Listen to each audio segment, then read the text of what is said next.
Trans India media and entertainment private limited Prabhudeva நடிக்கும் ஜாலியோ gymkhana November 22 முதல்.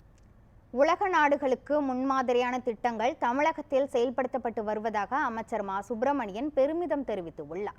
சென்னை சைதாப்பேட்டையில் உள்ள பெண்கள் மேல்நிலைப் பள்ளியில் சமூக நலன் மற்றும் மகளிர் உரிமை துறையின் ஊட்டச்சத்து உறுதி செய் திட்டத்தின் 2ஆம் கட்ட தொடக்க விழா நடைபெற்றது. இதில் கலந்து கொண்ட மக்கள் நல்வாழ்வுத்துறை அமைச்சர் மா சுப்பிரமணியன் 20க்கும் மேற்பட்ட தாய்மார்களுக்கு ஊட்டச்சத்து பெட்டகத்தை வழங்கினார். அப்போது செய்தியாளர்களுக்கு பேட்டியளித்த அவர், ஊட்டத்தை உறுதி செய் திட்டத்தின் மூலம் இதுவரை 74,000க்கும் மேற்பட்ட குழந்தைகள் பயனடைந்து உள்ளதாக தெரிவித்துள்ளார்.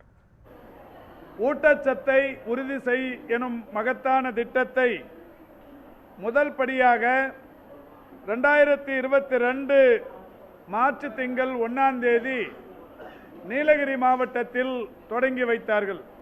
அந்த வகையில் ஊட்டச்சத்து குறைபாடு கண்டறியப்பட்ட குழந்தைகளில் 77.3% இயல்பு நிலைக்கு குழந்தைகள் திரும்பி இருப்பது இந்த திட்டத்தின் மகத்தான வெற்றிக்கு சான்றாக இருக்கிறது.